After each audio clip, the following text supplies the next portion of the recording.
Checking. Okay.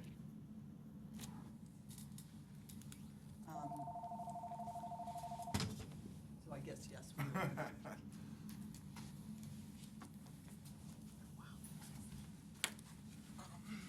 So all set then? Yeah, I just am gonna.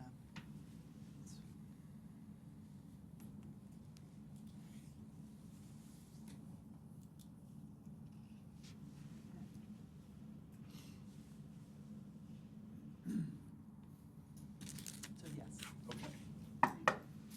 Well, good morning. I'm going to go ahead and call this session of the City of Issaquah Hearing Examiner to order. For the record, today is March 9th, 2020 at 9 a.m. We have one item on the agenda today. This is number PP 17-00002 and PRJ 16-00013, a request for approval of a preliminary plat to subdivide approximately 21.46 acres into 10 parcels and 6 tracts north of Northeast Discovery Drive and west of 9th Avenue Northeast. My name is Andrew Reeves. I'm a hearing examiner with Sound Law Center, who the city has selected to hold certain land use application hearings like this one. Today will be my role to collect evidence in the form of exhibits and testimony to determine whether the proposal complies with the city's comprehensive plan, zoning ordinances, critical areas ordinances, the requirements under the state law, which are in Revised Code of Washington 5817-110 related to subdivision of land, and in this instance, whether the proposal complies, at least according to staff, with certain portions of the development agreement governing several aspects of the plat, and potentially with aspects of the municipal code. This is a contentious issue, and I'll certainly let the lawyers address that as we get started. But I received several exhibits in advance of today's hearing, including a full copy of the development agreement itself. I'm going to go ahead and deem those exhibits admitted into the record. Should anyone have additional exhibits they would like admitted into the record, or have objections to exhibits, I'll deal with those shortly. But let me know when it's your opportunity to testify and or argue, and I will go ahead and address objections or additional exhibits at that time. Let's see, all testimony today will be under oath or affirmation. That's because we're my decision to be appealed under the State's Land Use Petition Act. The audio recording and I guess video recording from today's hearing, as well as the admitted exhibits, would serve as the foundation for any such appeal. The order that we typically follow, and I believe we're going to follow today, is first staff is going to give an overview of the proposal, along with any recommendations that the city has. Then I'll turn it to the applicant team to present any additional information they feel that myself or members of the public should be aware of. Then members of the public ultimately will have an opportunity to testify if anyone so desires, and if appropriate, at the end I'll turn it back for any response to public testimony at that time.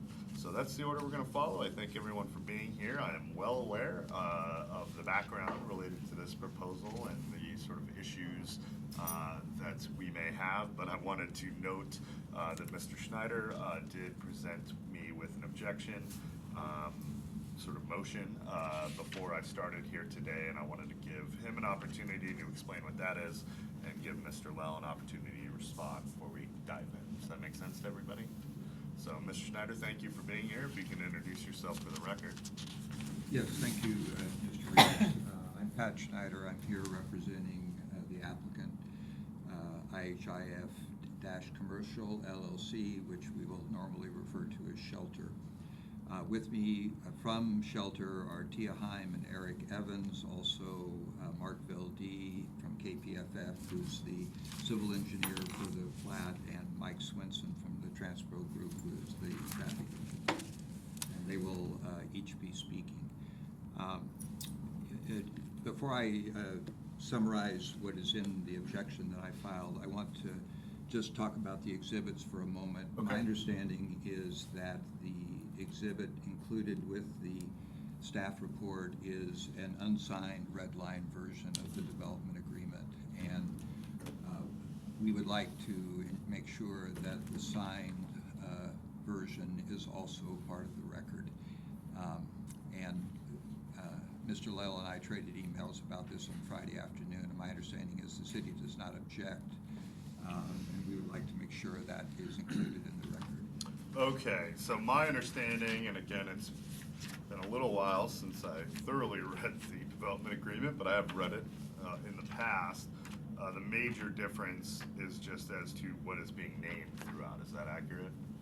But The there's version subtle that, differences too? There are numerous red lines Okay. that reflect, I'm not sure what they reflect, in the sense that I'm not aware that those red lines were ever approved by the landowners who are subject to the development agreement. They may or may not have been, but I don't think we know that. And so I think it's important that the signed version also be included in the record. Okay, so currently we have this labeled as Exhibit P.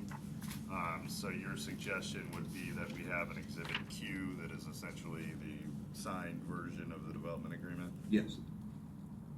And then I assume it's also your contention that that's the version that I should use?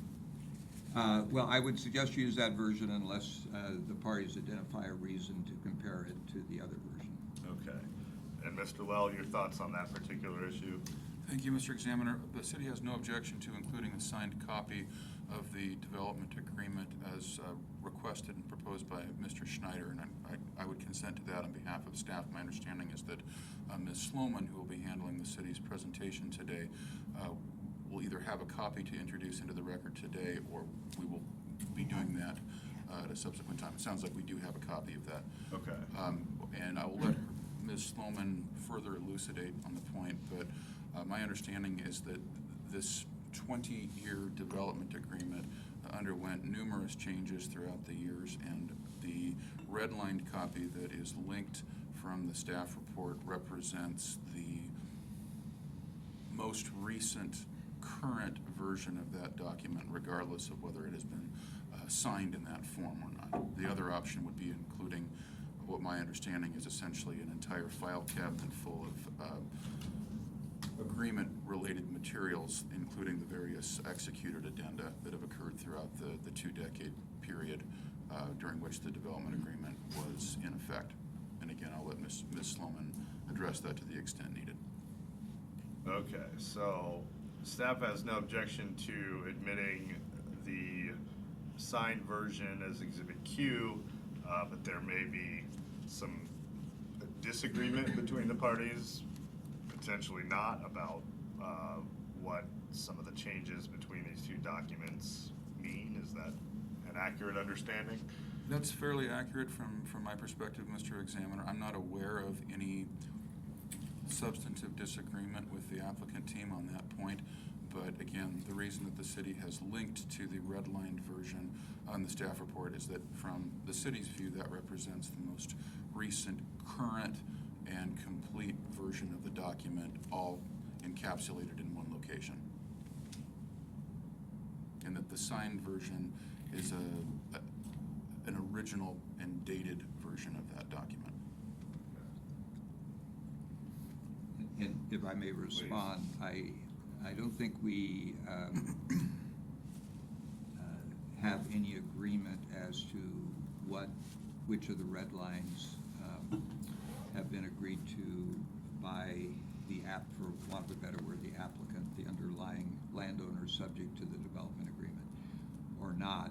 I don't think we have any evidence on that. And my understanding is that the version included with the staff report includes action memos, which are creations of staff that, as far as I know, have not been agreed to in any way by the other party to the development agreement. If I could briefly respond to that, my understanding is that the action memos and other interpretations are essentially staff-created documents. They aren't intended to be or function as amendments to the agreement in their own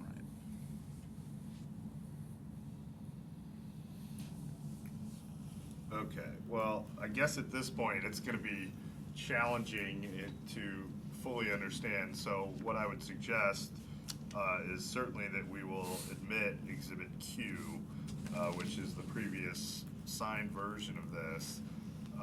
And then as we're moving forward, if Mr. Schneider, you see anything in here or in the presentation that seems objectionable based on a difference between the two documents, please let me know. I know that's, you probably don't have the whole thing memorized, but it's hard for me to sort of understand exactly what's at issue here because I haven't been able to compare the two for one.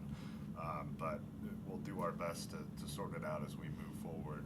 If need be, you know, it might have to give you an opportunity after the fact to object if there's need to specific, you know, regulations within the agreement and kind of come to an agreement between the parties on what document is controlling in terms of the development agreement. But for now, let's go ahead and admit Exhibit Q and then see how best we can move forward.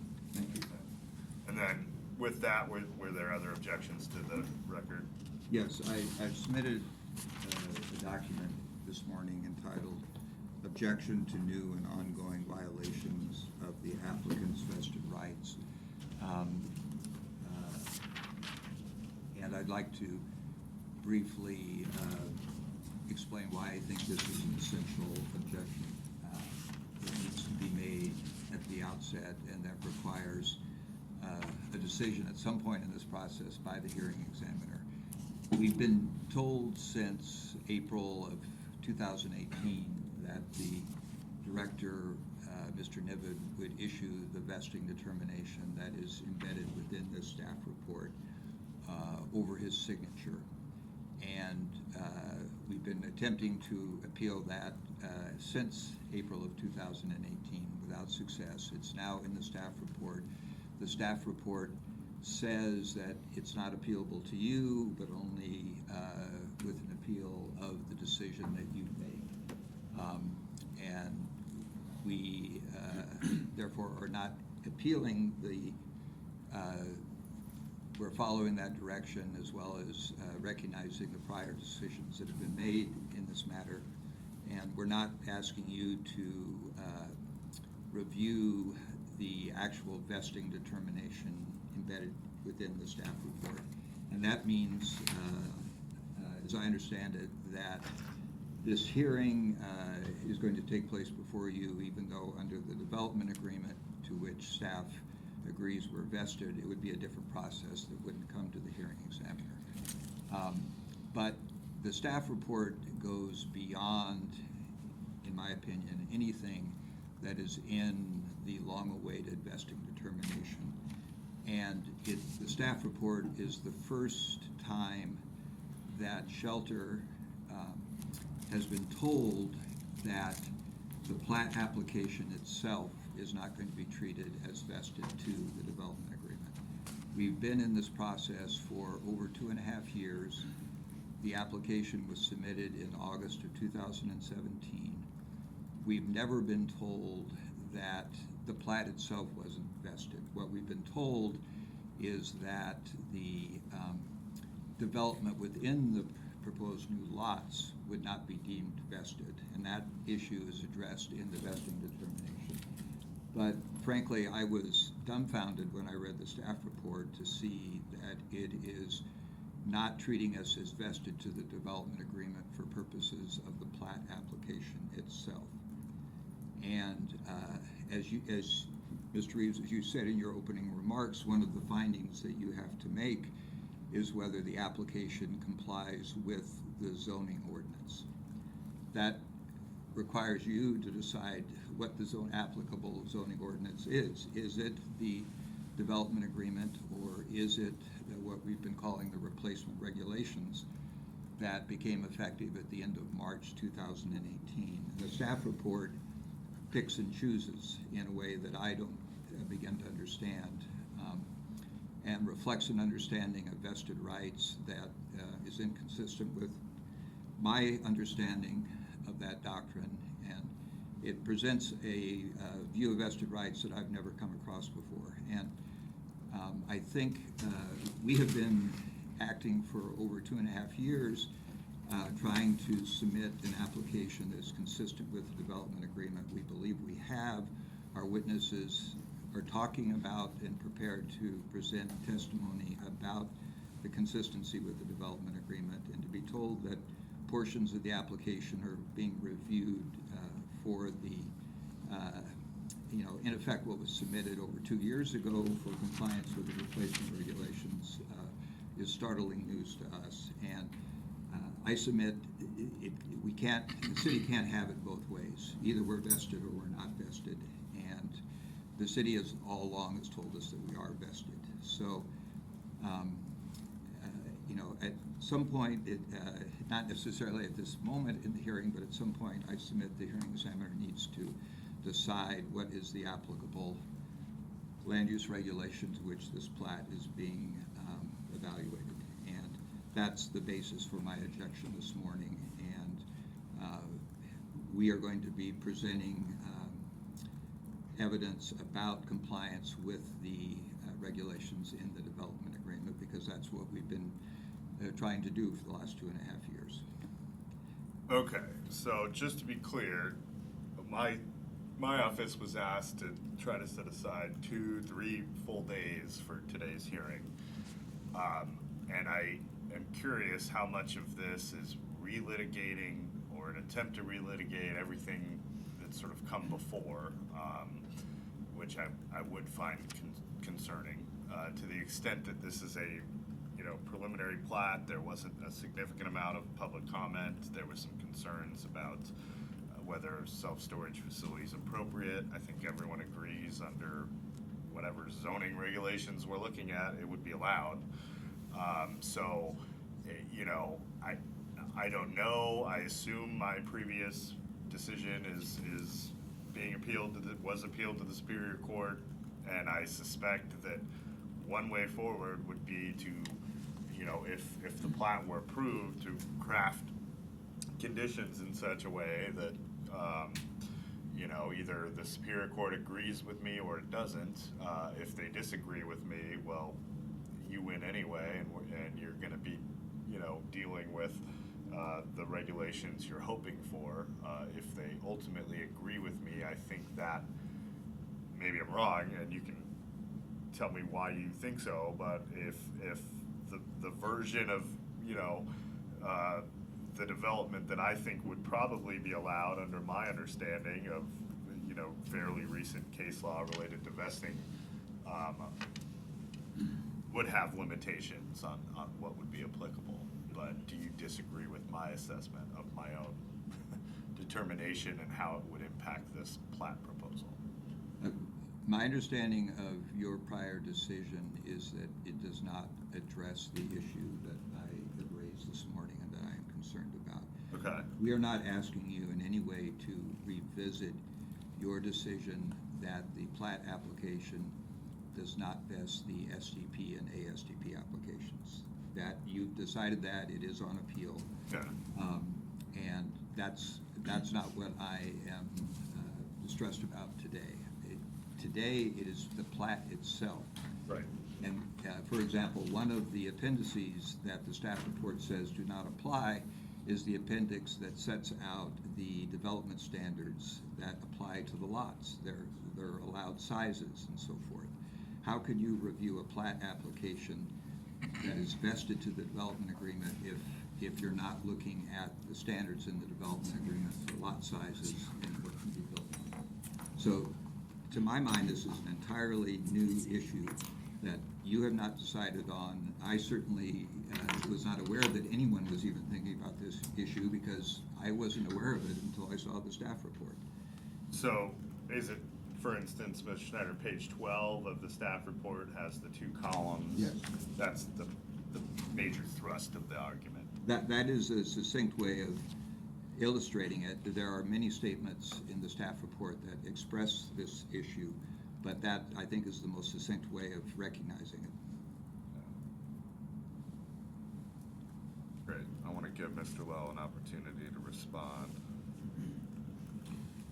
Thank you, Mr. Examiner. Again, Zach Lill, City Attorney's Office for City Staff today. I'd like to recognize to my immediate right Lucy Sloman, the city's Land Development Manager, and to her right Doug Schleb, the city's Senior Consulting Engineer. I'd like to briefly respond to Mr. Schneider's objection to new and ongoing violation of applicants' vested rights, which I was handed as a courtesy about a half hour before this morning's hearing.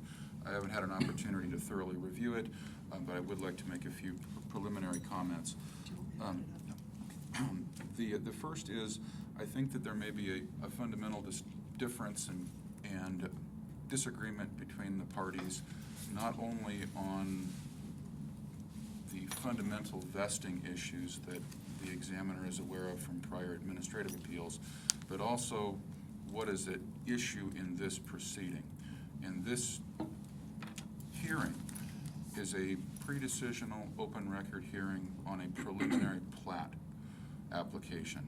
It is not a proceeding that addresses some other type of project permit application that would be necessary to further develop the underlying project site in the future. We aren't dealing with a building permit application, we aren't dealing with a site development permit application or a conditional use permit or anything else. What we're dealing with here is a preliminary plat application and only a preliminary plat application. And for that reason, the city's vesting determination and the staff report that you have before you today specifically addresses only those issues of vesting and decisional points that are necessary in order for you to process and approve the plat. And I think where we disagree most fundamentally with the applicants team is on the applicants' attempt to preemptively and proactively vest their future development on the site through their preliminary plat application in the all or nothing manner that counsel for the applicant indicated in his opening comments. I don't believe that that approach is consistent with state law. I don't believe that it has a reasonable basis in the development agreement itself, and I believe that ultimately it defies common sense. What the staff is concerned with here today are the mitigation measures, the standards of approval, and the process needed to process and decide whether or not this preliminary plat application should be granted, how it should be conditioned, or whether it should be denied. To the extent that the applicant wishes to further develop the property in the future, the applicant is going to need to submit building permit applications and or other types of land use approval applications that would effectuate that. The mitigation that is required for those future project applications is something that will be addressed at that time, not preemptively and proactively at the preliminary plat stage. And again, that's how the staff report has been formatted. To the point that was previously made by council that the city has, for the first time, and I'm summarizing or paraphrasing here, indicated that the applicant's plat application is not vested, I would respectfully and strongly disagree with that characterization. The city is on record going back literally years, and I would refer you to Director Niven's April 4th, 2018 response letter that contains virtually this exact quotation, that the applicant's preliminary plat application is vested to the development agreement because that application was submitted in August of 2017 before the build-out period of the agreement expired, but it is vested only in the manner and to the extent it's defined by state law. And that reflects the vesting clause of the city's replacement regulations for the Issaquah Highlands, the body of standards that were adopted in March of 2018 to replace the development agreement provisions. And specifically, the vesting clause of that ordinance is codified at IMC 1819B 280. And it simply recognizes vesting for three different categories of land use matters, one of which is our preliminary plats. The city isn't contending that Shelter's preliminary plat application is not vested. It is. The question for this proceeding and the question that has been addressed by Mr. Niven in his vesting determination in the staff report before you is the extent of that vesting. And that again begs the question of what does a preliminary plat applicant vest to?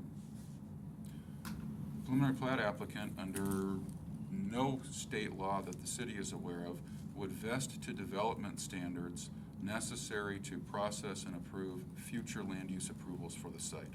So to the extent that the city's regulations impose a particular mitigation regime at, for example, the building permit stage, it is premature to contend that those same standards should be essentially locked in and vested through a preliminary plat application. That's one of several potential examples. The applicant has attempted to circumvent that basic legal precept by including what the city considers several gratuitous statements in its original plat narrative to the effect that it is, through the submission of its plat application, purporting to vest not only the preliminary plat, but certain unspecified future development on the site. And again, that does not have any roots in state law, and it is not an approach that is recognized by the development agreement. As the examiner is aware from the previous briefing on Shelter's earlier administrative appeals, the Noble Manor case and its progeny of decisions in Washington very clearly established that a preliminary plat application vests to what is shown on the plat or otherwise submitted concurrently with the plat. That's what the city has analyzed to the extent that it has been submitted to the city before the expiration of the build-out period on September 18, 2017, and that is the extent of vesting that should apply to this plat application.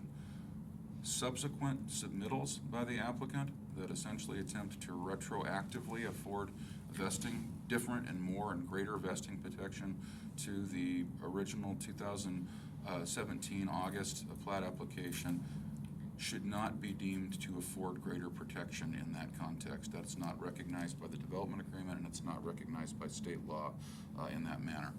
Finally, I'd just like to briefly touch on an additional point raised in Mr. Niven's vesting determination, and that is that in the city's view, a preliminary plat applicant does not vest to processing procedures. The preliminary plat applicant under RCW 5817-033 and the case law that has construed that provision, and specifically the Graham Neighborhood Association case, vests only to the substantive land use controls that are necessary to effectuate and are otherwise implicated by the underlying plat application. And for that reason, the city has processed this preliminary plat application under the procedural auspices of the replacement regulations and the applicable standards that are set forth in the Issaquah Municipal Code. And I don't want to belabor the point more than I have. As Mr. Schneider indicated, the parties will be arguing these legal issues when the examiner's decision is presumably appealed to the City Council, and I'll reserve my additional legal arguments for that time. Thank you, Mr. Well. Just so, and where I'm at too, I guess the particular issue of what constitutes the point at which something vests and how all that works, I mean, I feel like the 100 pages or so of decisions I've produced specific to this matter, although not specifically on this application, I feel like touched very much on, maybe tangentially, but on exactly this issue. So I'm struggling again to the extent that I'm thinking of this in terms of RCW 5817-110, which is kind of going to be overriding, and I'm just looking basically whether, you know, appropriate provisions are made for public health, safety, general welfare, open spaces, you know, and I'm unaware, I've certainly never been involved in a plat that drills down to the detail that seems to be where the dispute is between the parties.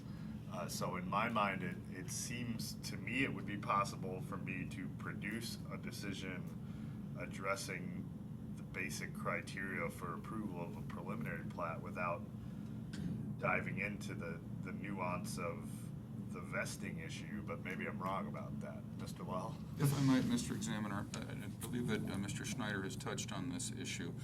I think the potential disconnect in this proceeding, and it's permeated the prior appellate proceedings that the examiner has been involved with, is that the vesting determination made by the city's Development Services Director pursuant to IMC 1801050C is not, under the city's regulations, an independent, separately appealable determination.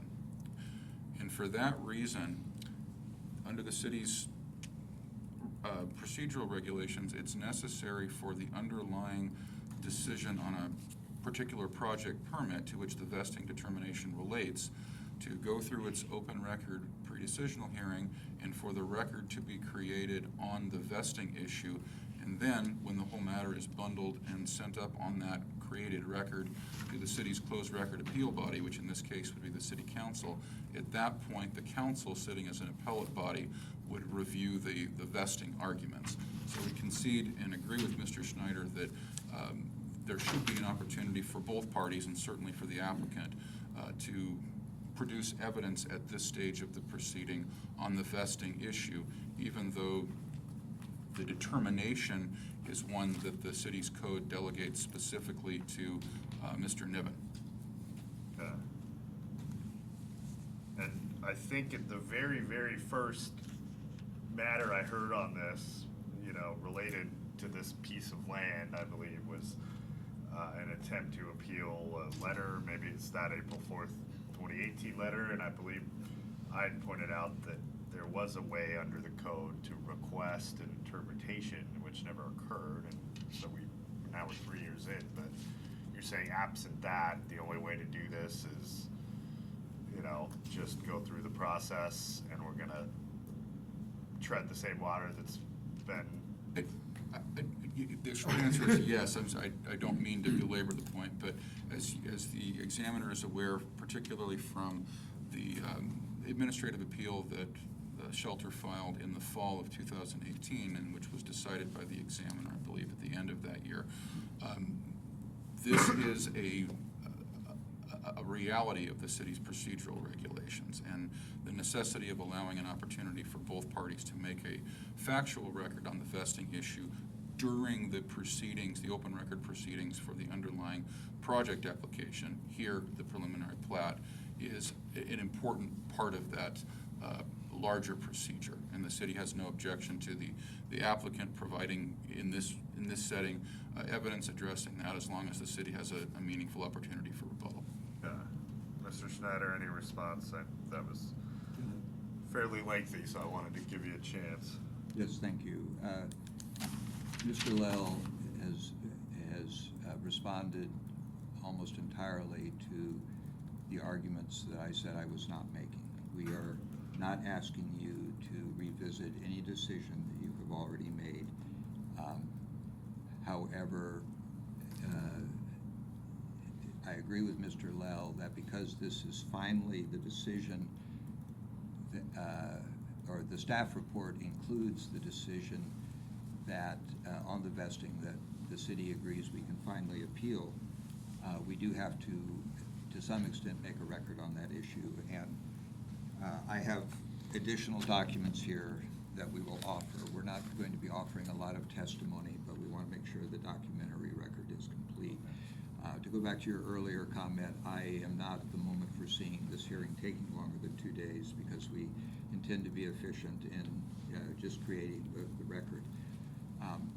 But the point that I'm concerned about, and that I don't believe Mr. Lell responded to, is what does the Plat application itself, which the city has acknowledged is vested, what is that Plat application going to be reviewed against? Again, we are not asking you to make any decision in this proceeding about what can be built on the lots in the future, what regulations might apply to future development on those lots. Those issues are now in another forum. But the hearing examiner, in order to make a decision about the preliminary plat application, has to decide what regulations apply. And that's where the staff report goes off on takes a new approach that we have not seen before.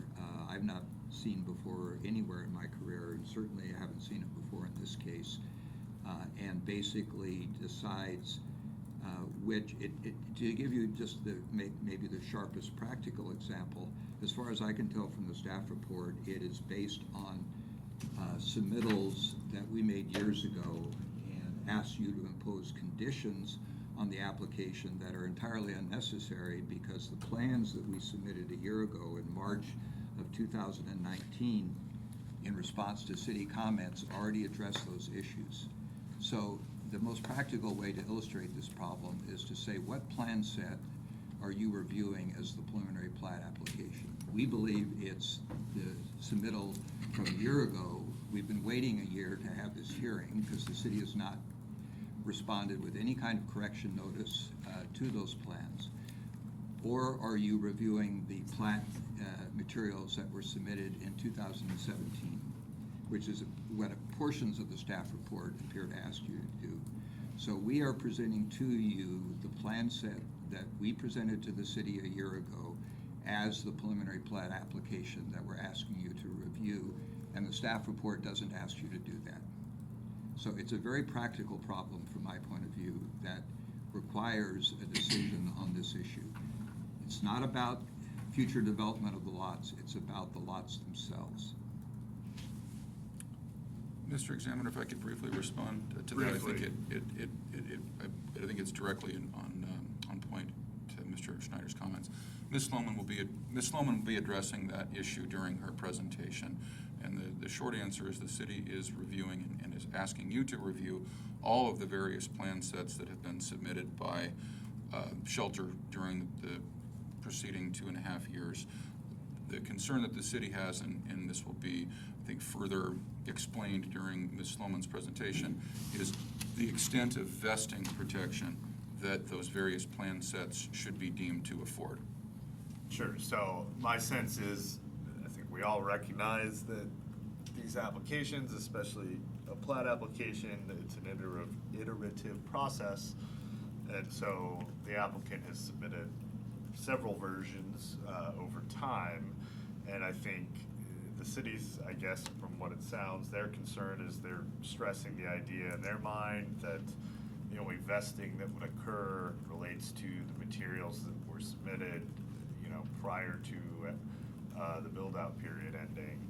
And so later iterations don't sort of aren't imbued with the same vesting protection. Is that the basic concept, Mr. Lowe?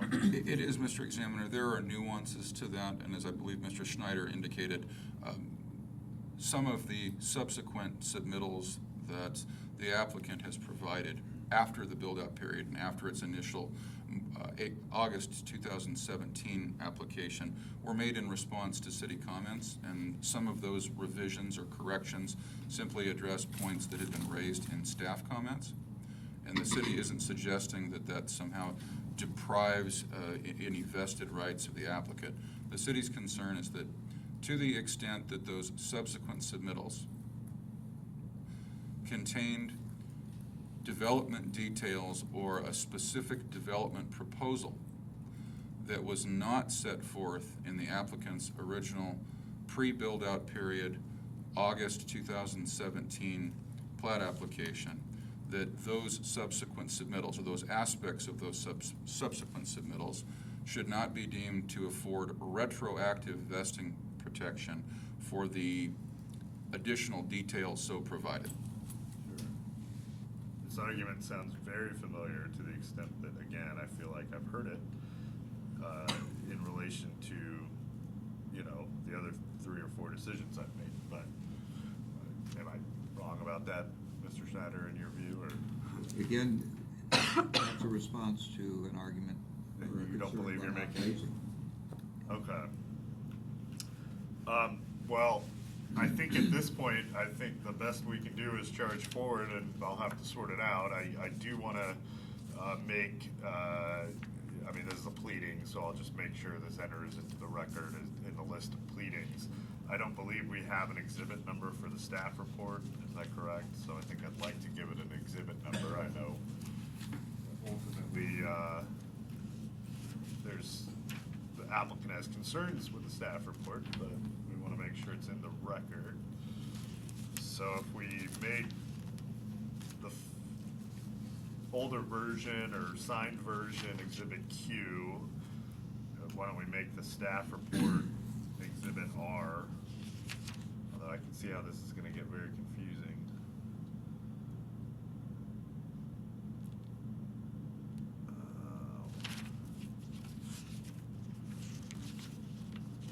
Yeah, no, we'll just make it Exhibit R.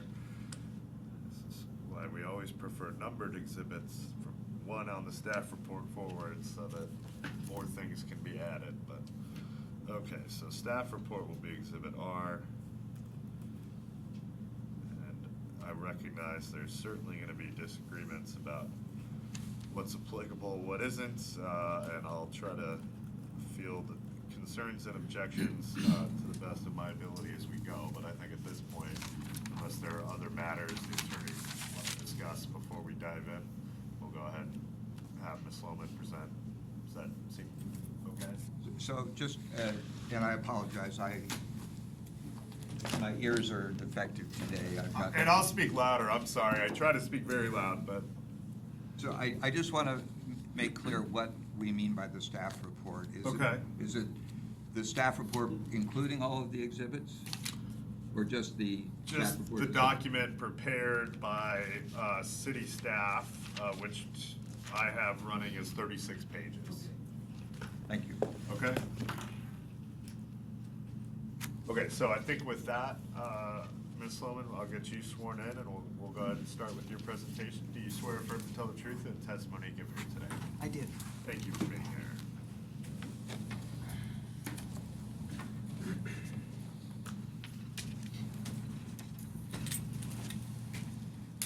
I guess I don't need to stand up here, do I? Wherever you're most comfortable, honestly. I think I will sit. Give you more spreading room.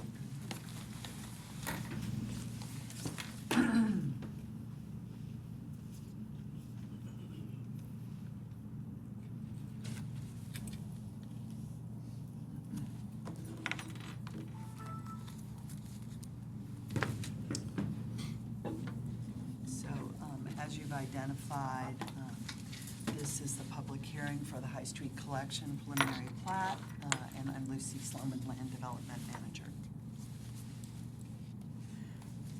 The request that we're addressing today, I think is best described in the applicant's project narrative that was submitted in August 2017.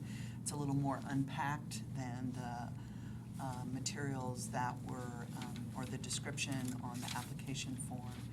And that request is to establish 10 lots on, in 5 blocks within the property. The property contains about 21.5 acres. The proposal allocates allowable development of 1,630,337 square feet of commercial.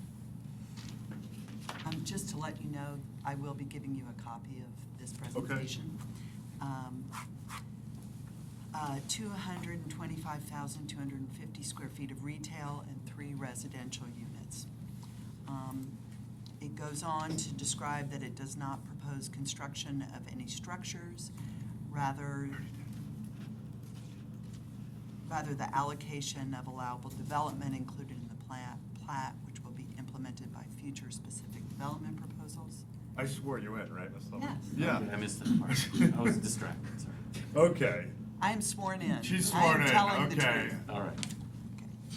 And it anticipates that future development on the lots will be created, the future development on the lots created by this plat could include buildings up to 8 stories, some of which may include ground floor retail, and parking that could be on grade, below grade, or in parking structures. In addition to the request that the applicant provided in their narrative, staff note that there are 6 tracks as part of this, as well as a trail proposed by the applicant on the western edge of their property. Just to orient us, the blue is the location of Shelter IHIFC's property.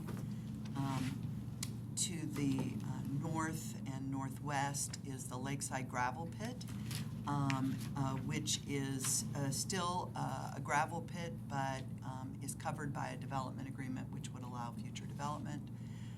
To the northeast is the Park and Ride for Issaquah Highlands. To the west is Grand Ridge Plaza. To the south is Discovery West, which is a stacked flat apartment building, as well as a large area of undeveloped property, a portion of which is developed for Swedish Hospital, and a portion of which is awaiting future development and is also covered by a separate development agreement. Then to the west of Shelter's property is our residential projects, one of which is West Highlands Park, which is fully developed, and West Ridge Properties, owned by Polygon, which has become Taylor Morrison, that is currently under construction. These are a few images of that property, which you, from the last year or two, you can see that the property is generally fairly flat. There are views of lakes and what we call mountains, and some of the development that is across the street from this project. So the background and chronology. In 1996, the IHDA, or Issaquah Highlands Development Agreement, was adopted, and it governs development and land use for this project and establishes a 20-year build-out period during which the city cannot modify standards. Now, you already have the exhibit I was going to give you, which is the original signed development agreement. I will note that the original agreement contained the main body, as well as appendices A through N, or Nancy. The appendices O through U were anticipated by that original agreement, and then were adopted by council a year and a half or so later. The notebook that you have contains, therefore, the main body and appendices A through U.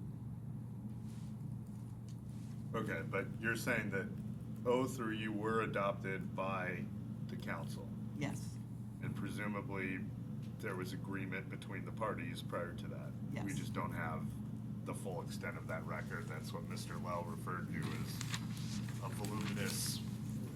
well, let me make a distinction. So, the original development agreement anticipated that there were missing standards, and that those standards would be one of the first things that we addressed upon adoption. And that's what the city and the master developer did jointly. The version of the development agreement that you have, that we had linked to, that version represents both major and minor amendments that have been processed. I think that is up through about 2012.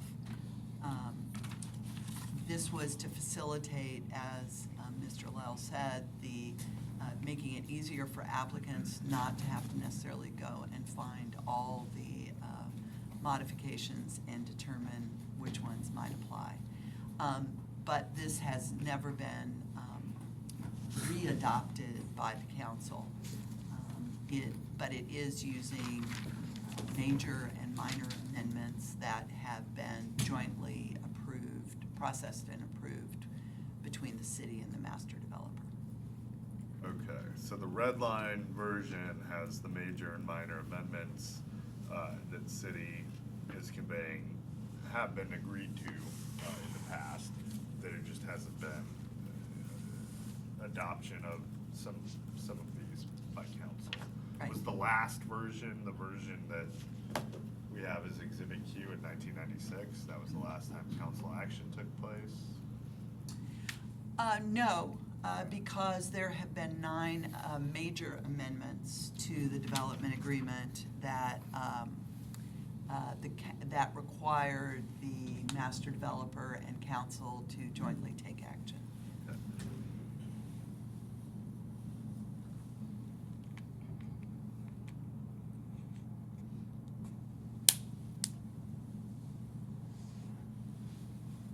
Great, thank you for Okay, clarifying that. absolutely.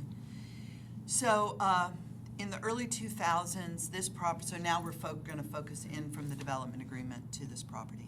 In the early 2000s, Microsoft optioned 150 acres of property and prepared and got approved a site development permit for that property in 2002.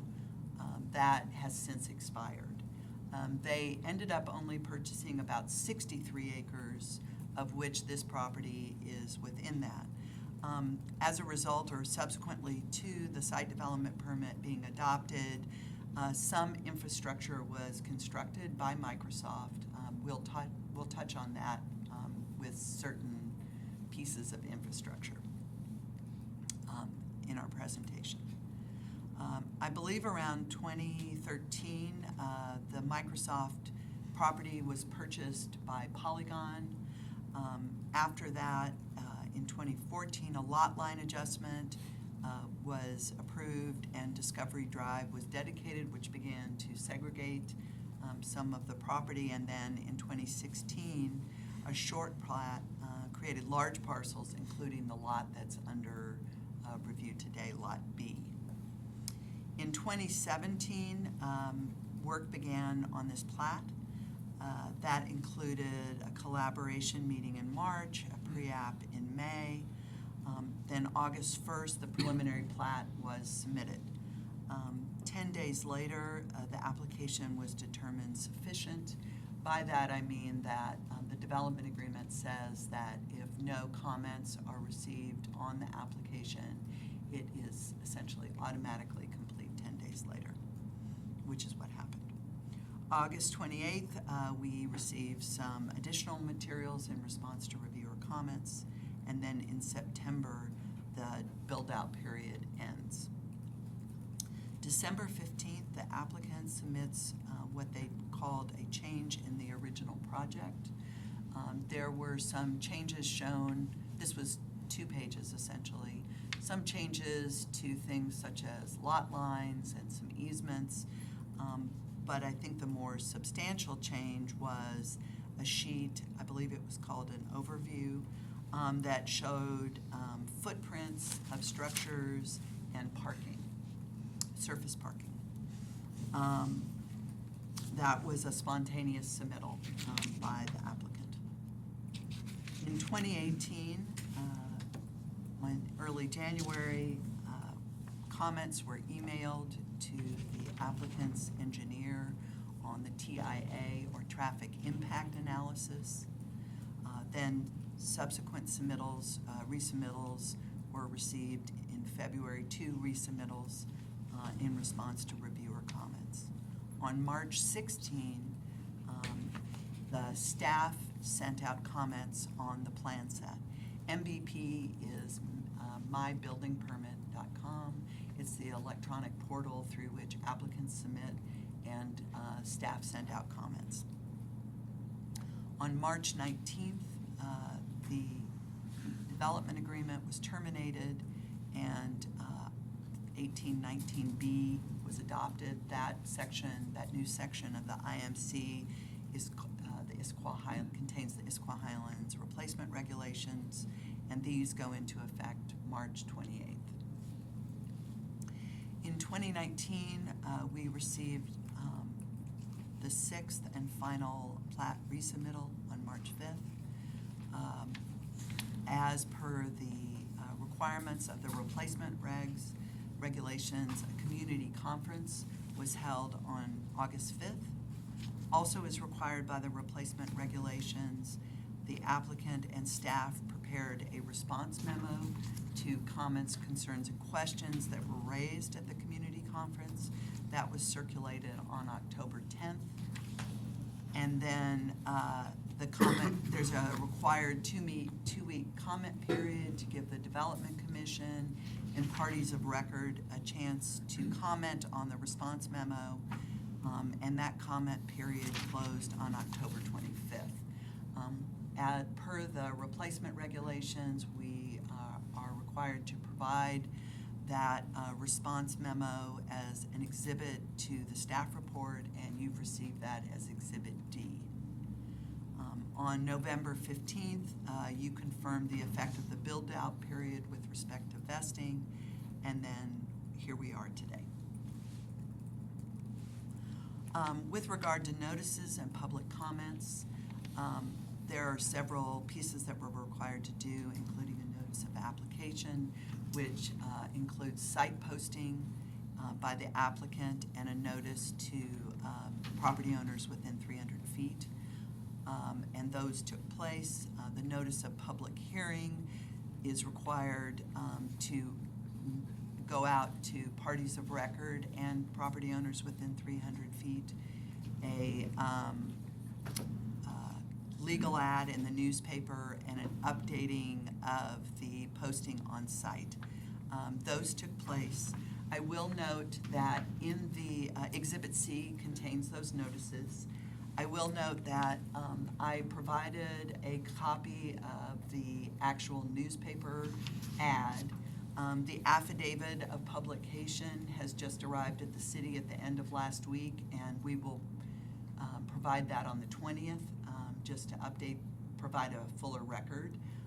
They don't provide that except once a month to us. In response to the notice of application, the city did not receive any comments. We received a number of comments for the notice of the public meeting for the community conference and in response to the community conference response memo. Those are contained in Exhibit D. In response to the notice of public hearing, we received 2 comments before the staff report was issued.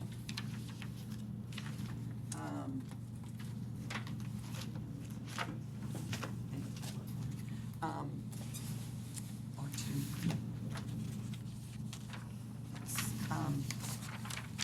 So we did receive one more comment after the staff report was issued. So the 2 comments that we received were Exhibit O.1 and 0.2. So this could be O.3 or it could be a new exhibit. Right, so you've got an email, O.1 was the email from Jen Nolan, correct? Yes. And then O.2 is from Brian Moss, which clearly has little impact on this because it was just someone saying, this person isn't me, I don't, Yeah. So then why don't we make this Exhibit O-3. And just to keep track of placeholding, you referenced that the affidavit of publication related to the notice of hearing, which was published in the Issaquah Reporter, will be provided, and I'm going to make that C6 whenever it comes. Okay. So that we're all on That the makes same sense. page. It keeps everything bundled. That's what I'm trying to do there. Great. Okay. So vesting, this is obviously a big topic. And as provided in Section 5 of the staff report, vesting, the director in consultation with the city attorney made a vesting determination in conjunction with this application. And this is just a summary of that, which is that the vesting provisions in the development agreement, Section 323, established a 20-year build-out period during which the city generally could not modify development standards. Sections 3.23.2 and 5.13 of the development agreement clarify that implementing approval applications submitted after the build-out period are subject to replacement regulations upon adoption. Per IMC 1819B.280, which is in the replacement regulations, preliminary plat vesting is governed by state law. The applicant's August 2017 preliminary plat application materials were submitted during the build-out period and are vested to the development agreement. Post-build-out materials submitted are not vested to the development agreement. The extent of vesting for the applicant's August 2017 plat materials is defined by appellate cases interpreting RCW 1858-17-033, for example, Noble Manor and the Alliance Investment Group of Ellensburg. Investing is only at a very general level and is limited to zoning uses, not building standards, and to standards directly implicated by the specific development proposal, if any, identified in or concurrently with the preliminary plat applications. Preliminary plat vesting does not preemptively extend to the standards, the mitigation measures, etc., necessary to evaluate future development permits or implementing approvals, as they are called in the development agreement, for the future property. Future permit applications will be evaluated and mitigated in accordance with applicable city standards at that time. Preliminary plat vesting encompasses substantive land use controls and does not encompass processing procedures.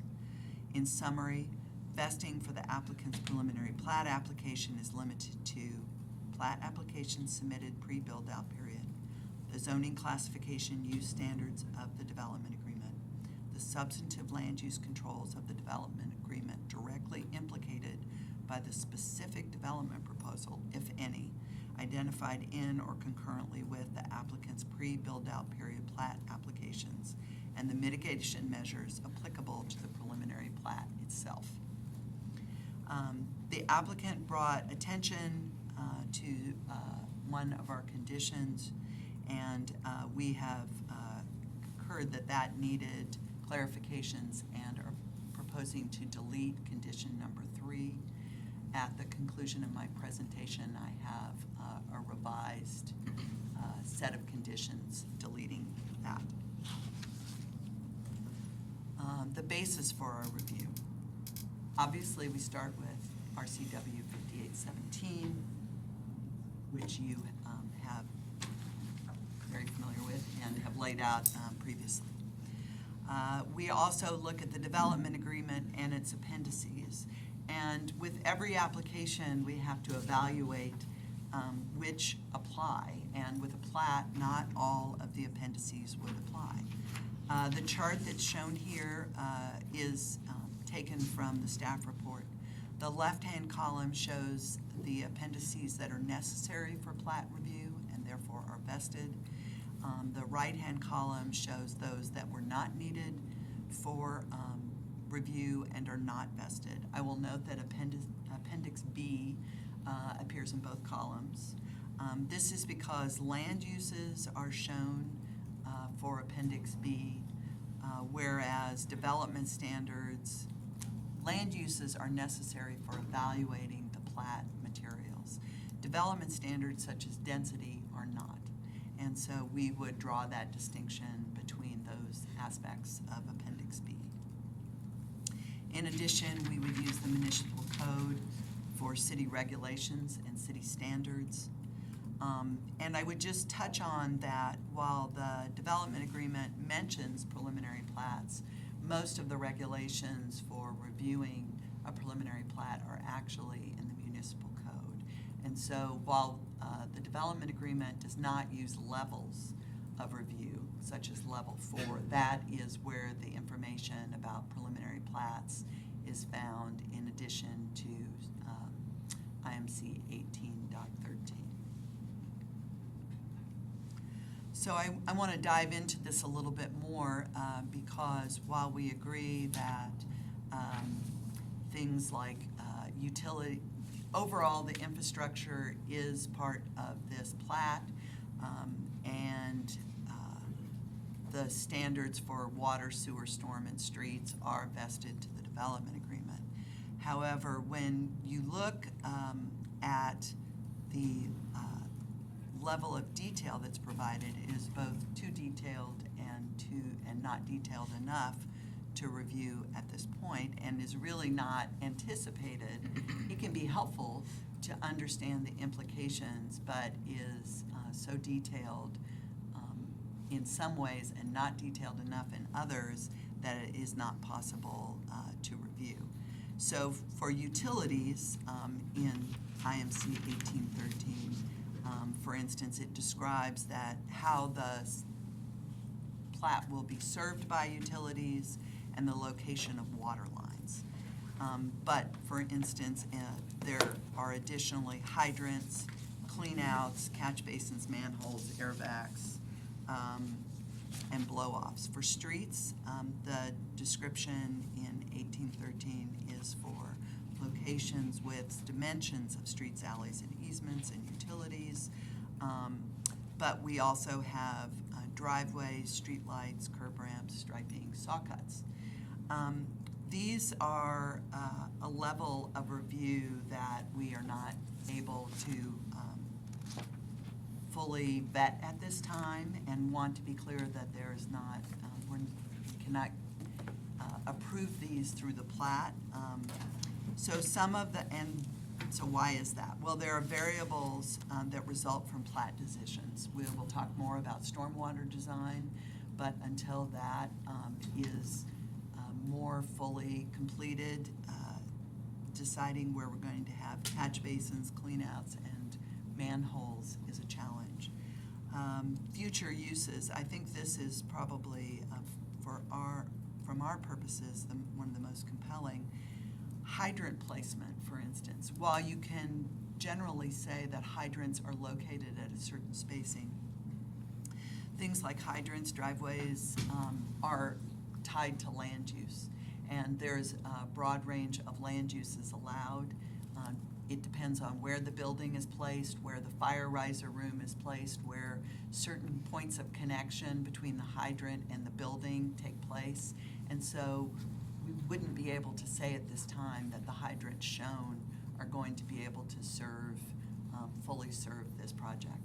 So the items you have listed as concerns, it's the city's view essentially that the level of detail in essence is too great at this point because the city process-wise prefers to address these details with actual site development permits associated with specific uses being developed as opposed to a general plat application. Is that the basic idea?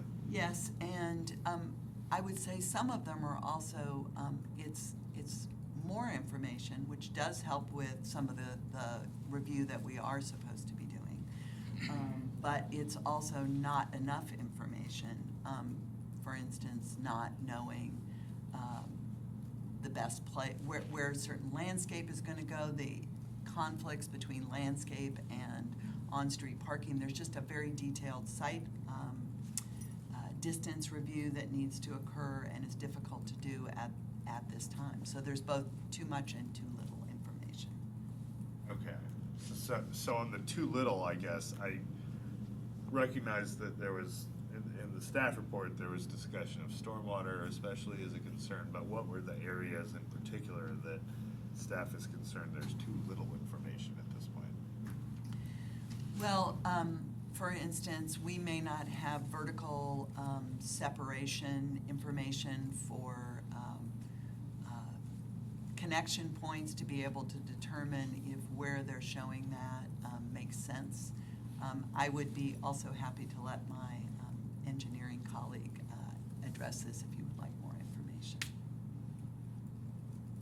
Okay, I'm trying to wrap my head around what the city is saying here. So is it, these are the types of things that currently the city believes there's too little, quote, information that could be adequately addressed through conditions of plat approval? Is that the basic concept, or else?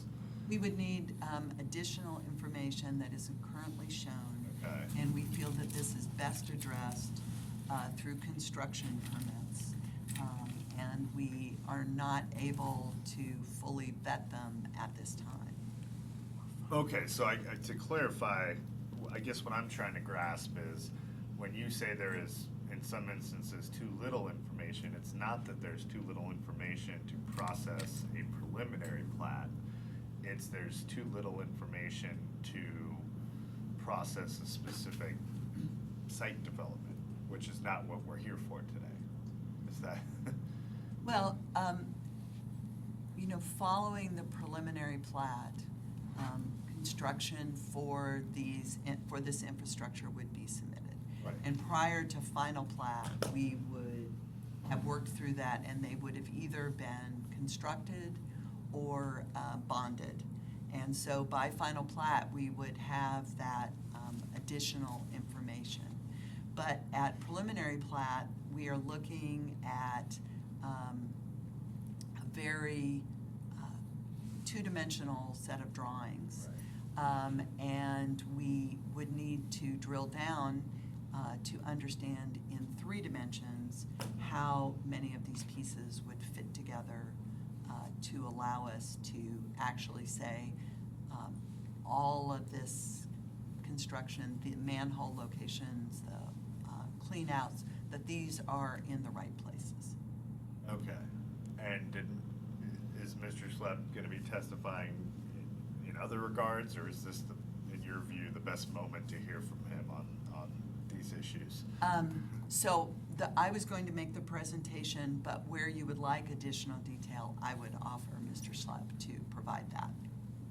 Are So you going to remember what we're talking about if we go through her whole presentation and then turn to you, Mr. Schlepp? Yes. Why don't we do that? Why don't we continue with your presentation, and then we'll hear from Mr. Schlepp? Okay. Great. Now I'm going to go through a sequence of the applicable portions of the development agreement and compliance with those.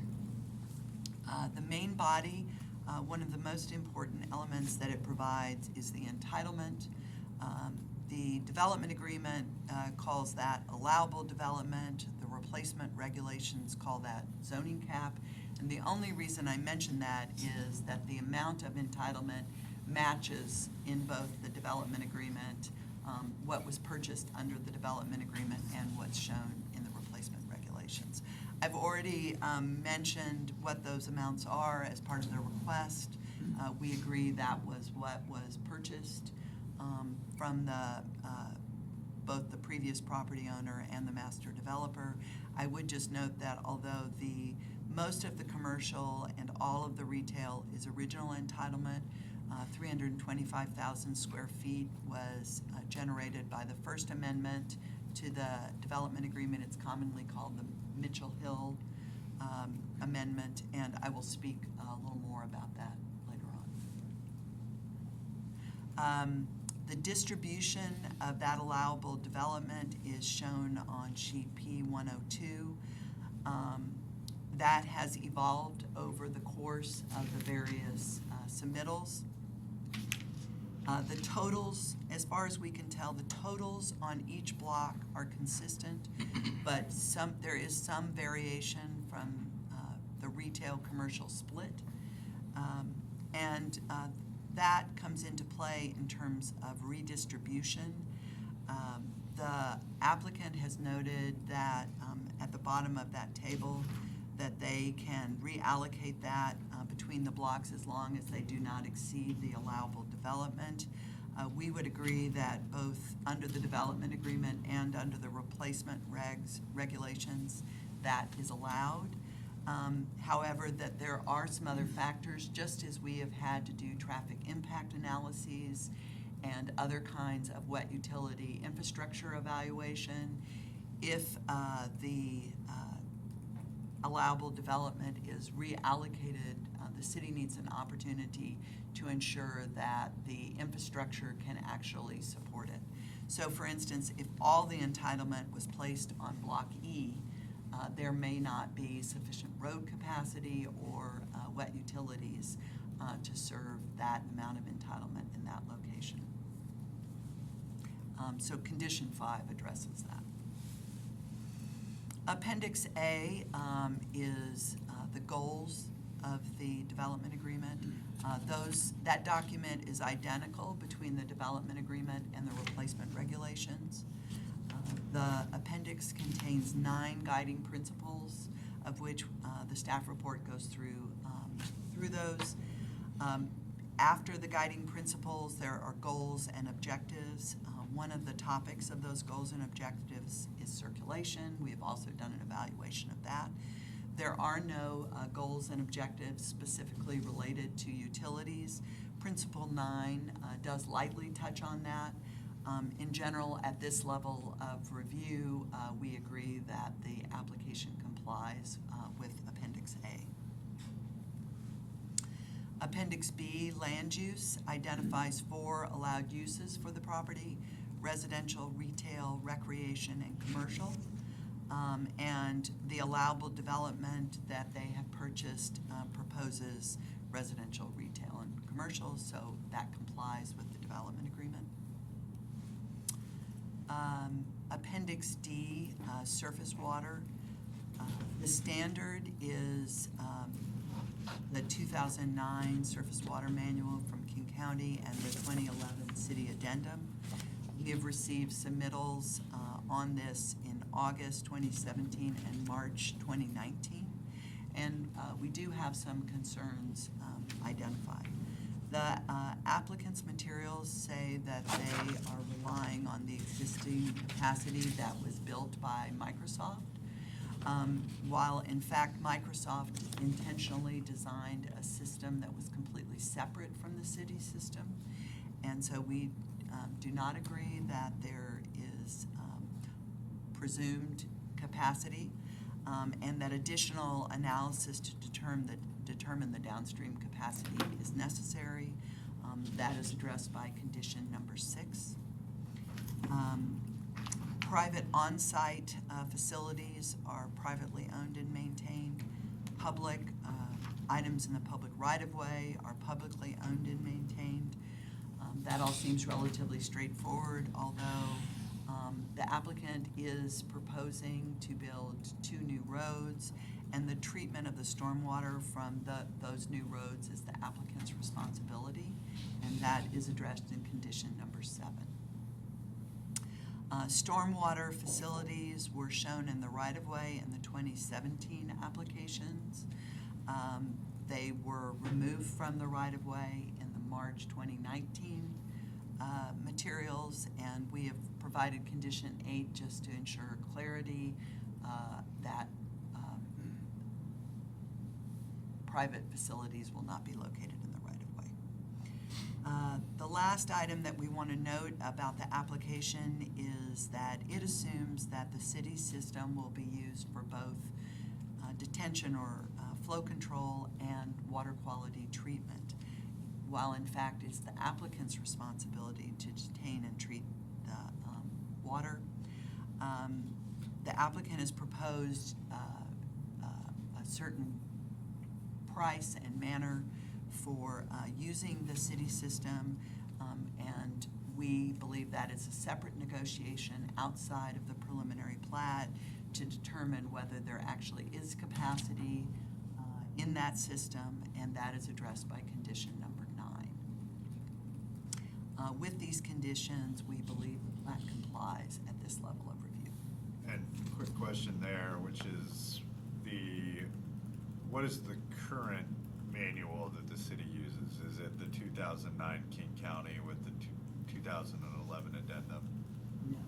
Oh, okay, so this is one of these vesting issues, but the city, in essence, agrees with the applicant that this proposal would vest to the previous version of the stormwater? The one that was in use when the application was submitted.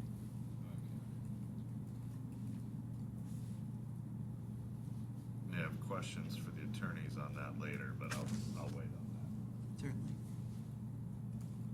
Great, sorry to interrupt. No, that's fine. Appendix F is water. That is under the development agreement and city standards and regulations. There is water supply available in the city system to serve the project. We do note that the development agreement requires water conservation for irrigation and landscape. We recognize that that level of information would not be included in the plat, but we just, by applying the development agreement, we want to ensure that that water conservation happens in the future. We also note that, again, at a sort of something we would typically address through construction, that there are water and sewer lines, for instance, in Discovery Drive, that do not meet the city's separation standards, though there's sufficient capacity to serve the block. So we're just identifying that. And at this level of a review, again, it complies with conditions.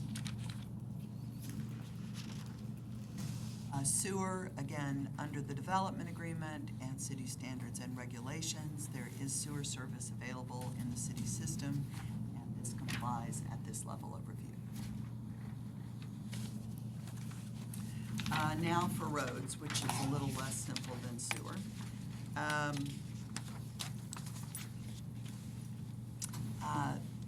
The application is reviewed against the development agreement and city standards and regulations.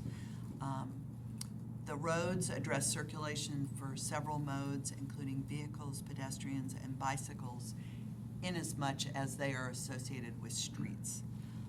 Access is provided by a couplet of Highlands Drive and 9th Avenue, which are located east of the property.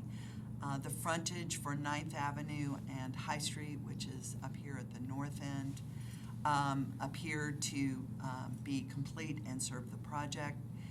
So predominantly, we're focused on completing the grid. Polygon, which is building Westridge, which is the area to the west, has built several public roads that straddle the joint property line between Polygon and Shelter's property, or are connecting across Shelter's property to theirs, and those roads are shown in orange. The applicant is proposing 2 new roads, Federal and 8th, and then completing the frontage of Discovery Drive. I will talk about these in more detail. This is just kind of an introduction.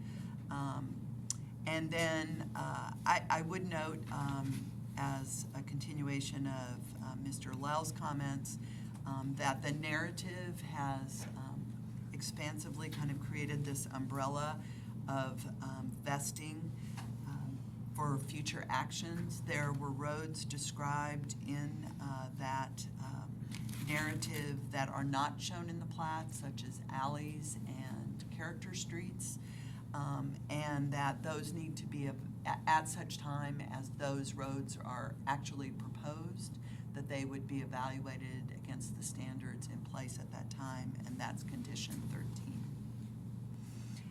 And the applicant appears to be dedicating all the roads that are shown. Sorry, the narrative you're now referencing is the Project narrative that was submitted in August 1st and 28th. And Okay.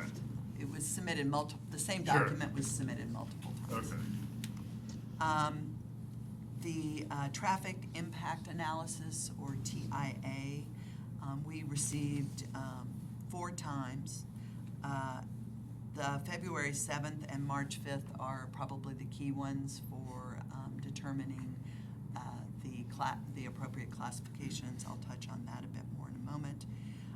I would note that although the development agreement addresses the cross-section of the roads, there are elements of road design that rely on the city standards, such as intersections. So the need for a turn lane, the design of a turn lane, the design of intersection control, grades, etc., is in the city standards.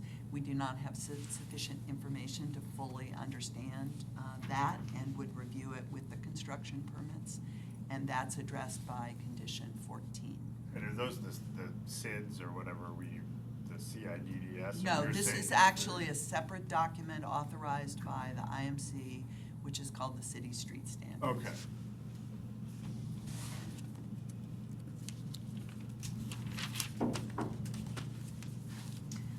So let's dive in a little bit more to streets. There are a number of streets that are being built by Polygon. Those are shown in the dark gray along the west and north side, and then 2 streets, as I mentioned, that cross Shelter's property. Then there are two new streets that they're proposing to build, which are Federal and 8th Avenues. All of those streets are being built to the Subcollector 1 standard.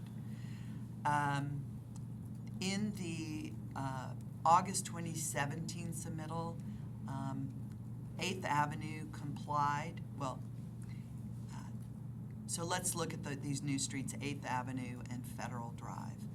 In the August 2017 and March 2019 submittals, 8th Avenue complied with the development standards in the development agreement. Federal Drive showed two aspects that were different than the cross-sections: sidewalk width and parking width. The city is open to a modification, but that would require an adjustment of standards. However, in the March 19th submittal, Federal Drive is shown in compliance, and we provided condition 11 just to ensure clarity that if any change was proposed, that it would require an adjustment of standards. Discovery Drive, which is south of the project, was partially built by Microsoft implementing their site development permit. Discovery Drive was anticipated to be a rather significant roadway. They built up half to two-thirds of it back in the early 2000s. You can see in the photos that the north side, the applicant's side of the road, is fairly incomplete. There's no curb and gutter, planting strips, sidewalks. There's actually a ditch for stormwater control. The TIAs that were submitted in February 2018 and March 2019 provided sufficient information to determine the correct classifications. These are shown here for each segment of the roadway. We did, condition 12 is a clarification. The materials that were submitted indicated that the western segment would be a neighborhood arterial. That is not actually a classification under the development agreement. We think that the applicant was actually referring to a neighborhood collector 1, and so that condition just ensures clarity going forward. And at this level of review with conditions, the roads comply. So my apologies, but can you go back one slide? Sure. I noticed something that made my brain hurt. So proposed condition 11, at least on the version I have, which has 3, is something that staff wants to eliminate. Am I correct in understanding that an adjustment of standards is necessary for bigger sidewalks and more on-street parking? For wider sidewalks and wider on-street parking, yes. Okay. So those standards are not minimums that must be met, they're precise requirements, is that accurate? That's our understanding, yes. Okay. And then to better understand that, so they had proposed, I believe, wider sidewalks and wider on-street parking in an earlier submittal, but then the later submittal complies with, and this is also where I'm getting confused, but it complies with what is in Appendix H, not any particular standard currently existing under the code? No. The March submittal complies with the standard in Appendix H for a subcollector.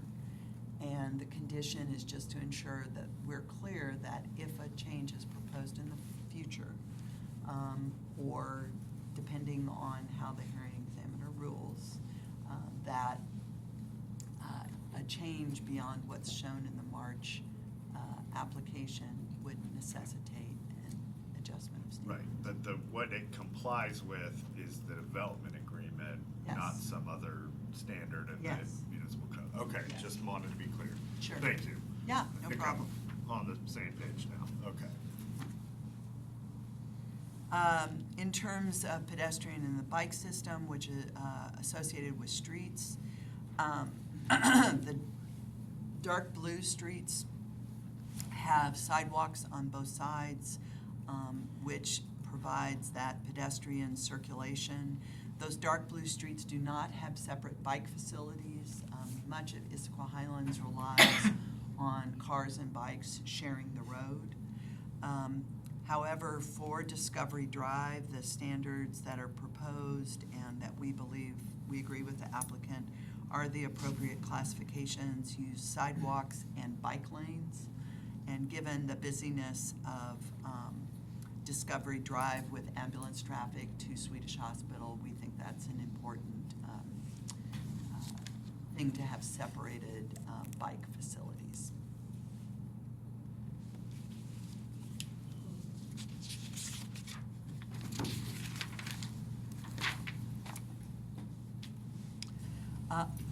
So that's Appendix H. Appendix I, SEPA, relies on determining if a proposal is within the project envelope. That is focused on the original entitlement, which I mentioned earlier is the majority of what the applicant possesses. There is some amount of entitlement that is from Mitchell Hill, which is the first major amendment to the development agreement. That amendment generally concluded that the original EIS for the Grand Ridge EIS is sufficient with certain caveats that are in that amendment. But I wanted to just point that out because I know you'll be writing findings and conclusions, and so we are providing the final EIS and the Mitchell Hill amendment so that you have that specific language to review.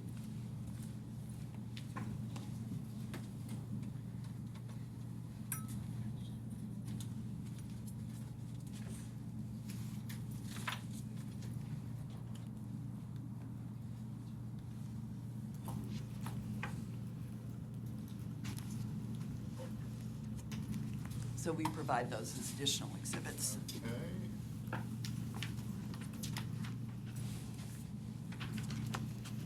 Thank you. So,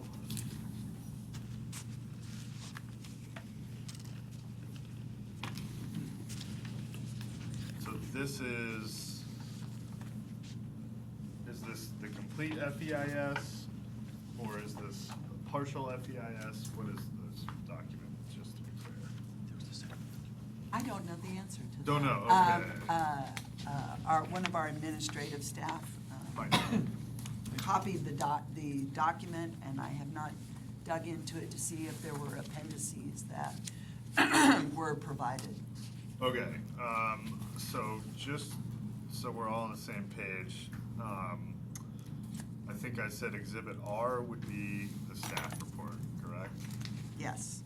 And then in my mind, I was gonna make your presentation Exhibit S. All right. As in Sam. Is that tracking? Sure. So then I would make this Exhibit, let's see, T would be the Grand Ridge Final Environmental Impact Statement. And then the amendments, which you're saying is the Mitchell Hill, sort of designated as the Mitchell Hill Amendment, would be Exhibit U. Everyone follow?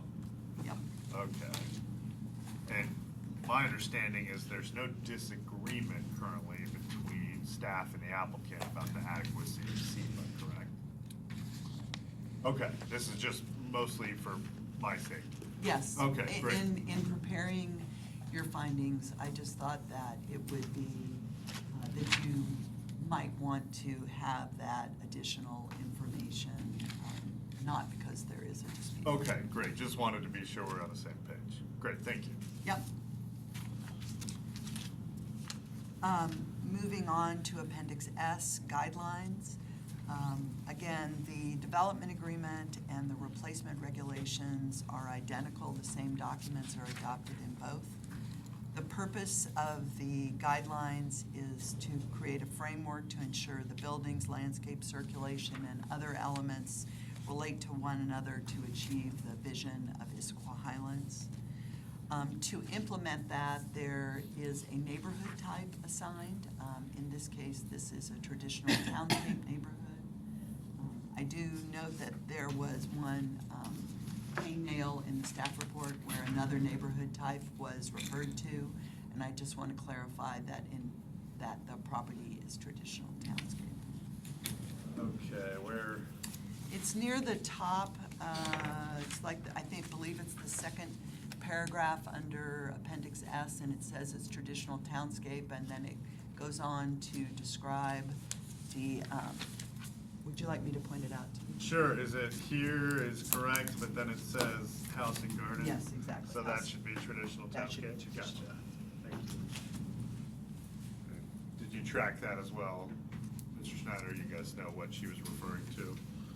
It was a minor sort of typo in the staff report. I just want to make sure we're all on the same page. I'm sorry, where is the? Okay, on page 28 of the staff report, in the second paragraph, it references an area designated as traditional townscape type, neighborhood type, and then the report says the proposal is consistent with many of the relevant urban design guidelines, and then it says of the house and garden neighborhood type, but it should say of the traditional townscape neighborhood type. Just fixing that.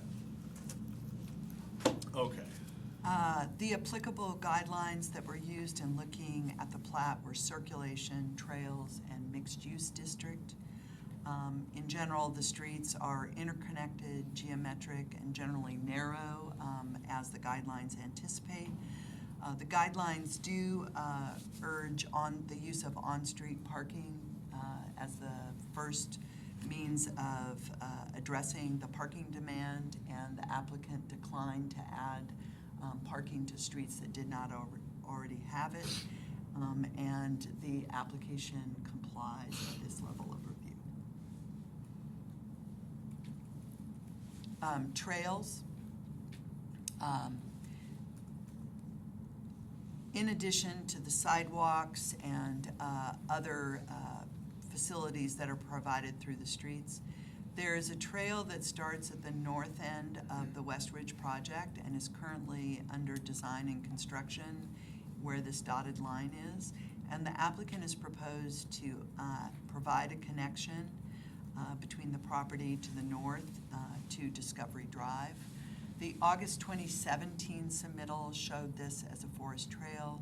The March 2019 showed it as a multi-purpose trail.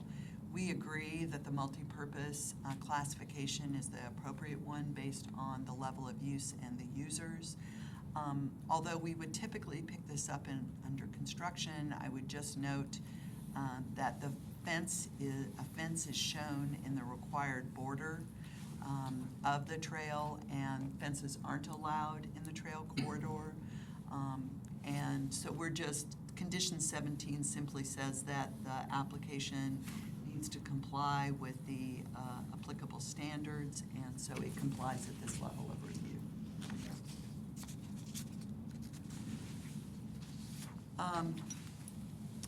As the hearing examiner is aware from the numerous administrative appeals previously filed by the applicant, there have been various allegations made concerning the timeliness of city staff in processing the applicant's plat application, the city's treatment of the applicant in relation to other permittees in the Issaquah Highlands, and other concerns. For the record, I would like to briefly address some of these points. First and foremost, I have been involved with the administrative review of the applicant's preliminary plat application from its inception, and the other city staff members in the department who have worked on the proposal have been my direct reports. I can assure the examiner that at all relevant times, myself and the other pertinent staff members have acted in good faith and have attempted to fulfill our regulatory duties correctly and to the best of our ability. Second, I have not deliberately discriminated against the applicant, and I am unaware of any such deliberate discrimination by any other members of the staff. Any difference in treatment between the applicant's preliminary plat application and the preliminary plat applications of other applicants has been based upon actual or perceived differences or honest mistakes.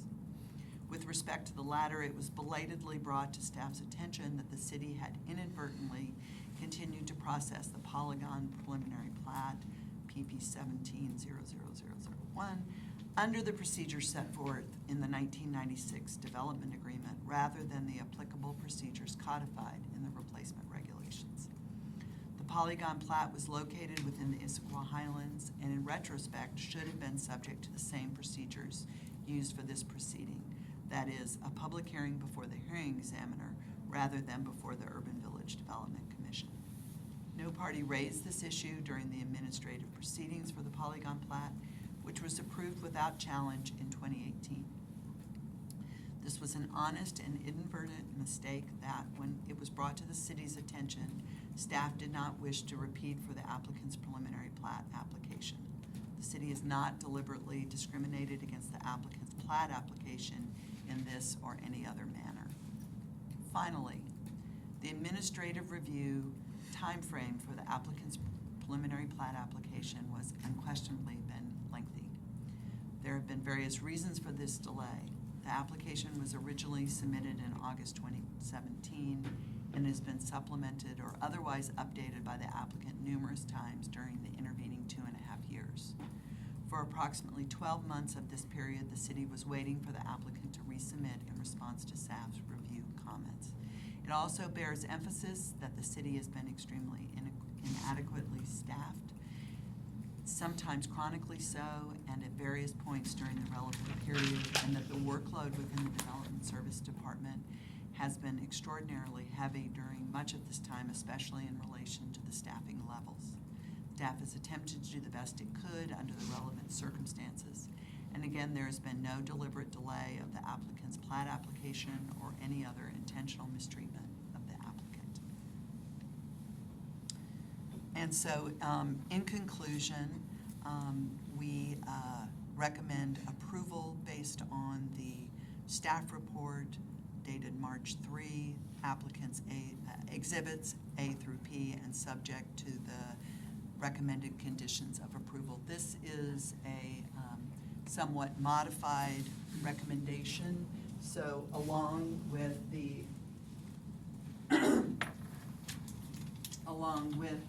revision to condition 10,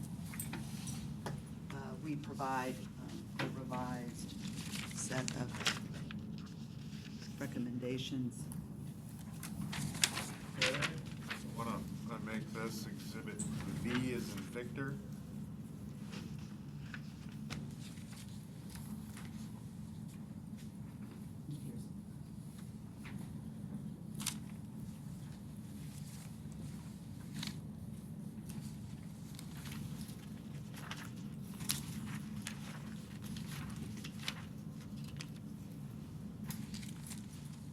This exhibit V. No.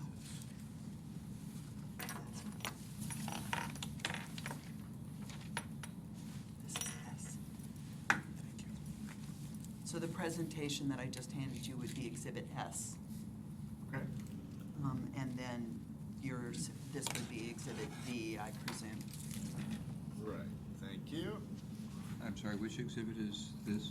The staff, oh, sorry, the PowerPoint was S as in Sam. And then the proposed conditions would be V as in Victor. Did that conclude? It did. And just a couple questions, well, at least one immediately, which was, if we go back to page 12 of your staff report and the chart, your testimony essentially was that the matters on the left were necessary for review of a preliminary plat, and staff believes these appendices, with the caveat that Appendix B, you mean the land uses, not any particular development standards. Staff believes all that falls under the development agreement. That's accurate, correct? Yes. Now, the column on the right, written here, we have appendices not used for plat review and not vested, instead defer to Title 18. I guess my question is I know staff's sort of legal opinion on this, but also just a general opinion. Is it staff's view that these appendices are unnecessary in terms of the plat review, and cut it off there to the extent that we don't need to think specifically about whether all of these things vest or not? Is it staff's view that these particular appendices of the development agreement are unnecessary in terms of review at the preliminary plat stage? We did not use them. Okay, Does that answer your I question? think it does.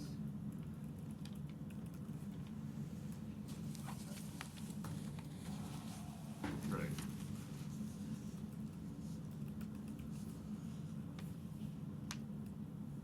Okay.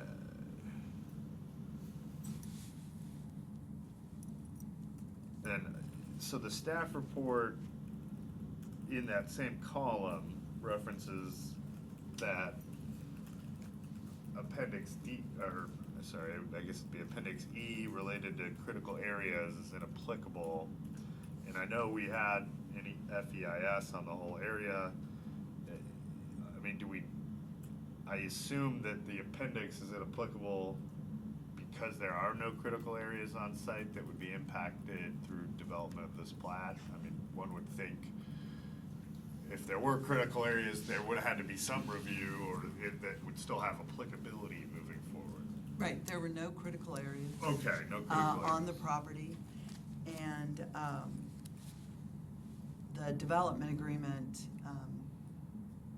mapped all of the critical areas. Okay. Great. And then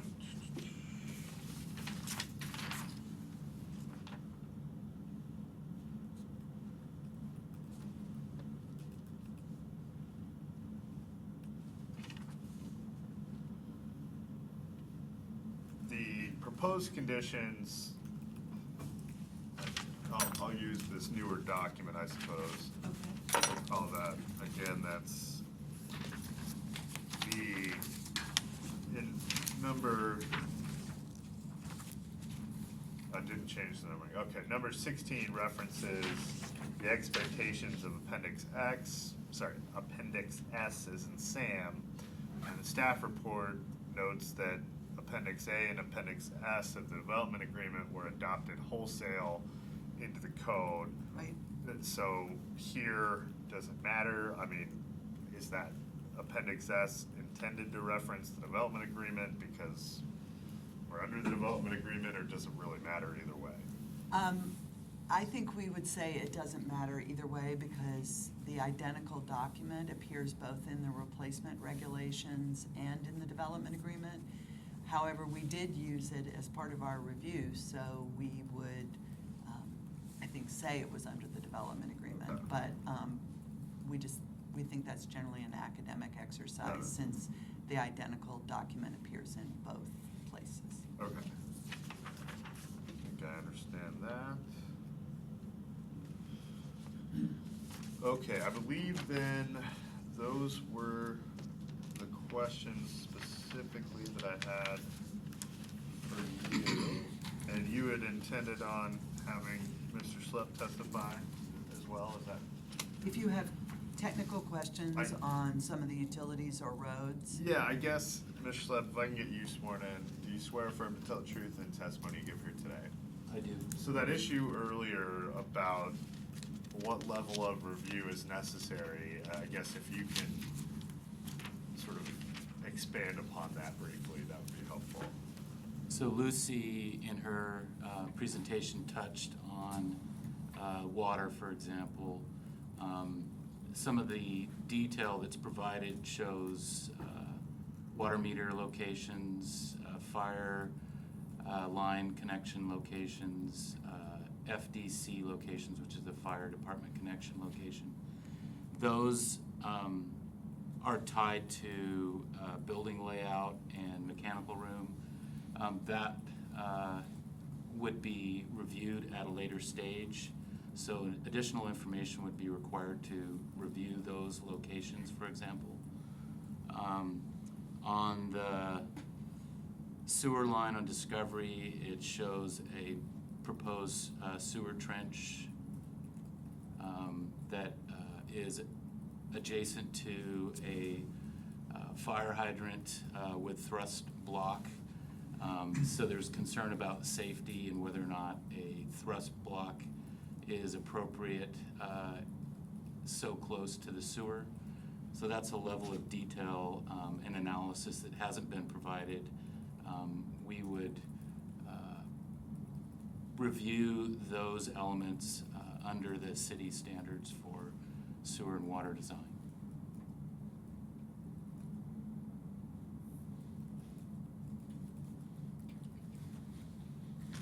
Okay, so for engineering staff believes that there's enough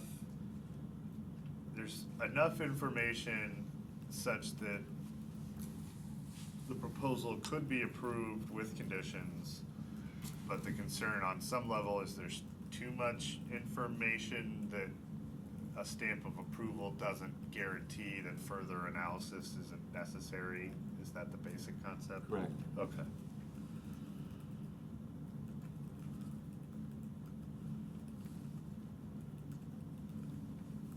Could you try to put that in your own words?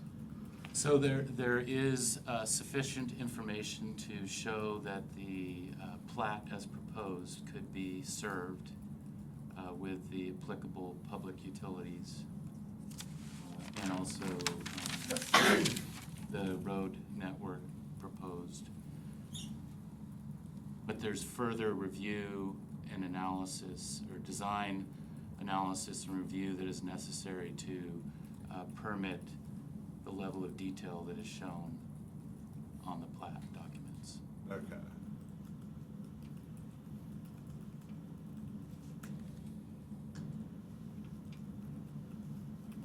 Great. Did you have anything further?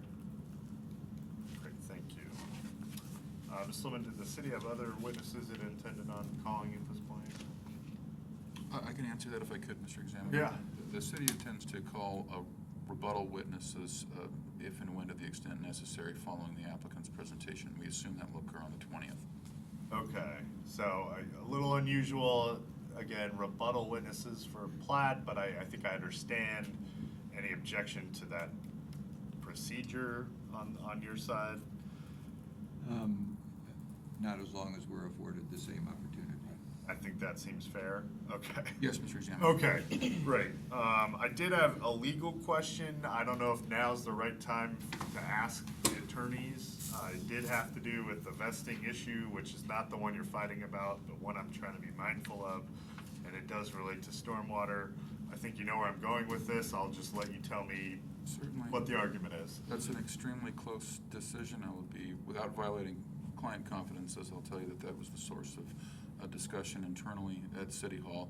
And as the examiner is aware, I believe in 2016, the Washington Supreme Court issued its decision in Snohomish County versus Pollution Control Hearing Board, the general holding of which is that local development applicants do not vest to stormwater regulations. And the unusual aspect of this case is that it involves a development agreement where the parties have agreed to particular substantive standards, and we would concede that that stormwater regulation would be one normally, and that contractual relationship existed prior to the Supreme Court's decision in 2016. It isn't something that I think has a neat, perfect answer, to be candid, but it is something the city has been aware of, and we've attempted to treat the applicant fairly as much as we can, consistently with other applications, and I believe that's part and parcel with the ultimate position that the staff took in the report. Okay. Any thoughts there, Mr. Schneider? Again, the issue was Snohomish County, that case, which essentially said stormwater regulations do not vest. Here, the city has said, you know, we would allow use of the stormwater that is envisioned under the development agreement. Obviously, I'm sure the applicant is okay with that, but if you wanted to give me your view on why I should ignore that case, or why you think that case is inapplicable, or I should just stay out of it because nobody's challenged it, any argument you want to make would be helpful in terms of my ultimate findings. Well, I think the case gives rise to many issues, but I don't see any reason to question the city's decision in this case, that because we're dealing with a contractual relationship, that basically makes that case not applicable to this situation. Okay, so I'm willing to say right now that it's certainly an issue I don't want to get into. I think there's enough issues I could, need to potentially get into, such that no one has challenged this. There might be language in my decision, in a footnote or something, to the extent that I recognize the parties have agreed to this, and I am not taking any particular legal view of, the applicability of that Snohomish County case to the issue of stormwater. That's sort of my plan forward. Does that make sense to the parties? City has no objection to that, Mr. Examiner. Okay.